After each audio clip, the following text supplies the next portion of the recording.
Hello and welcome to the weekend edition of Into Vietnam, only here on VITV channel and following at the major story in the week between March the 28th and April the 2nd.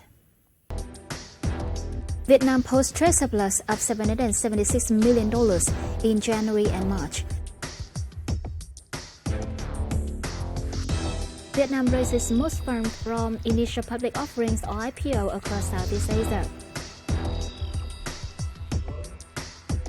The Asian Development Bank forecasts Vietnam's economy is stable against challenging global environment.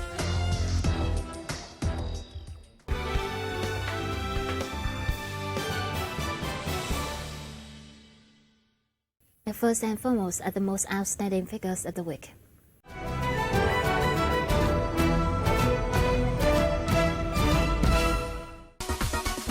Vietnam recorded a trade surplus of $776 million in the first 3 months of this year, equivalent to 2% of its total export, the Transit Office or GSO said. Foreign invested companies enjoyed a trade surplus of $4.3 billion in the period, while domestic ones had a trade gap of $4.05 billion. The Vietnam Consumer Price Index or CPI, a gauge of inflation, is likely to increase more than 5% this year, said Ms. Vũ Thị Thu Thủy, Director of the Price Statistics Department under the Transit Office or GSO. Among the cost-pushing factors, Mitri named health services and education fees that would have their prices raised in July and September this year. She noticed that rice prices are poised to pick up due to high demand for export and adverse natural disasters such as cold spells and saline intrusion. Vietnam's workforce totaled 54.4 million people aged 15 and above in the first quarter of this year, an increase of 761,800 people year-on-year, according to the Transit Office or GSO. The unemployment rate among people of working age was 2.23% in the first quarter, 2.96% in urban areas, and 1.87% in rural areas. Graduates accounted for 3.96%. And now let's move on with some macroeconomic and investment news.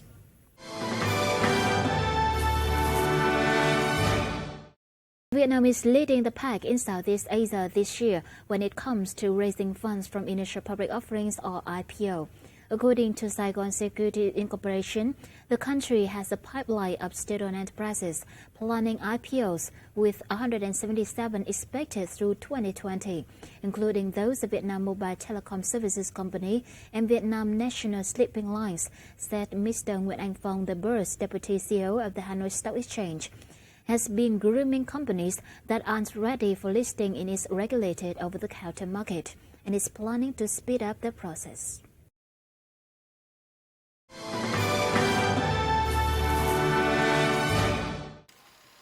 The ANZ said Vietnam has already made to get the foot in the door of the global textiles market, with the EU being a key market for its footwear exports. ANZ said the ratification of the EU-Vietnam Free Trade Agreement or FTA will likely benefit textile apparel exports from Vietnam, though this will take place over longer staging periods of up to 7 years. Nevertheless, the FTA's strict origin rules stipulate the use of fabrics only either produced in Vietnam or from other countries that also have FTAs with the EU. This will then require Vietnam to diversify its textile apparel production facilities and be present across the whole value creation chain of the industry. The ANZ said Vietnam is the fastest growing export market of apparel products with a pace of 18% per year. It is followed by Cambodia with 16% and China with 13%.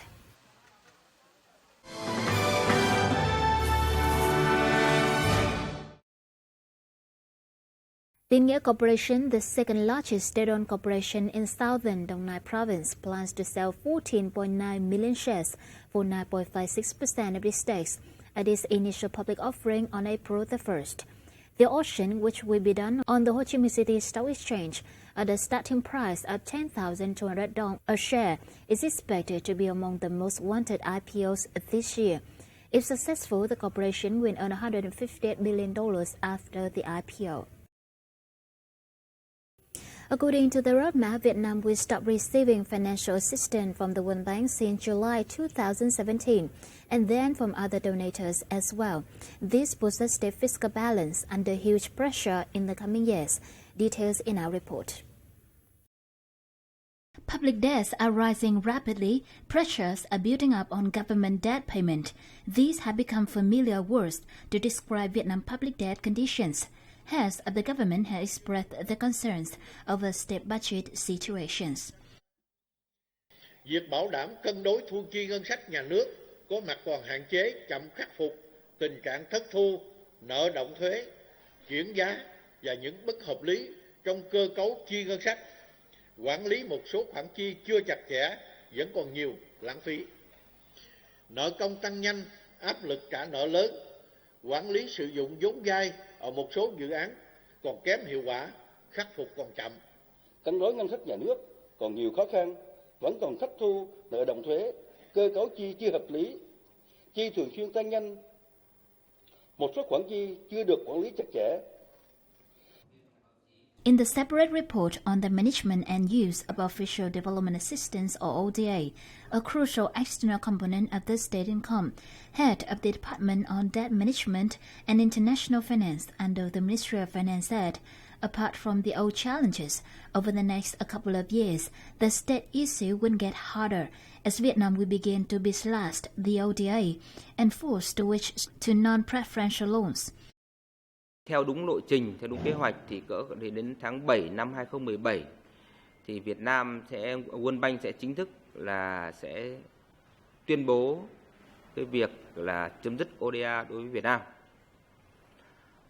World Bank là chấm dứt thì theo đó là sẽ các thì là ADB là cái tổ chức tài chính đa phương. Rồi mà trong một tương lai tiếp theo về mặt gọi là lộ trình thì các cái nước song phương người ta cũng sẽ chuyển dần. Và như vậy là Việt Nam không còn cái khả năng tiếp cận các nguồn vốn ưu đãi ODA nữa mà sẽ phải chuyển sang giai đoạn bước đệm là giai đoạn chuyển sang các nguồn vốn thương mại mang tính ưu đãi. Và sau một cái quá trình đó thì sẽ chuyển dần sang các nguồn vốn thương mại hoàn toàn. Switching to non-preferential loans means foreign loans to Vietnamese government will be shortened and the rates on the loans will be pushed up. This will cause shocks to the state revenues. The Ministry of Finance said it would have working scheduled and negotiations with the World Bank and other financial institutions.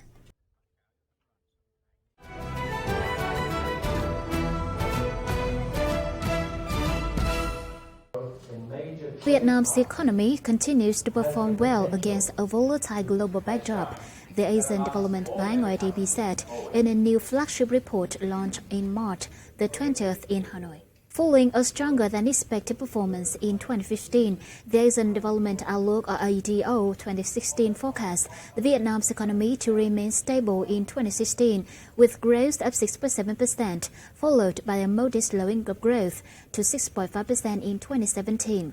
The lender also puts Vietnam inflation forecast at 3% this year and 4% next year. The report notes that Vietnam's economic growth is being driven by strengthening domestic consumption and demand, pro-growth policy, and particularly foreign direct investment. Foreign direct investment inflows have been high and sustained, and commitments for new foreign direct investments look stable. So that's good news. Vietnam is successfully attracting the private sector from outside of Vietnam. Yet, while the country is performing reasonably well, Vietnam does face significant challenges as it lacks buffers for external fiscal shocks. The first has to do with restoring a cushion on the fiscal front as well as on the external front. There are vulnerabilities there. The fiscal deficit is relatively high but coming down. And at the same time, on the external side, the current account surplus has shrunk quite a bit and reserves have declined somewhat. So there are less available resources in case a new shock happens to the economy. The report emphasizes the importance of deepening the process of state-owned enterprise reform to remove the distorting impact which these firms have on the economy and its competitiveness. The government should also continue to take actions to strengthen the banking system, including a clear plan for resolving non-performing loans, as this continues to stifle the creation of an efficient and inclusive financial sector. Currently, the non-resolution of a large amount of non-performing loans is preventing the further development of an efficient, sizable financial sector that can drive growth and innovation in the economy.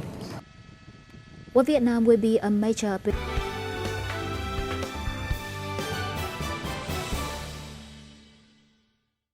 In the very final part is summary of local stock market between March the 28th and April the 1st.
Well, that's all this edition of Into Vietnam. Thank you so much for your time with us. You can also follow us on our website www.vitv.vn or update on our Facebook or VITV channel. Goodbye and see you later.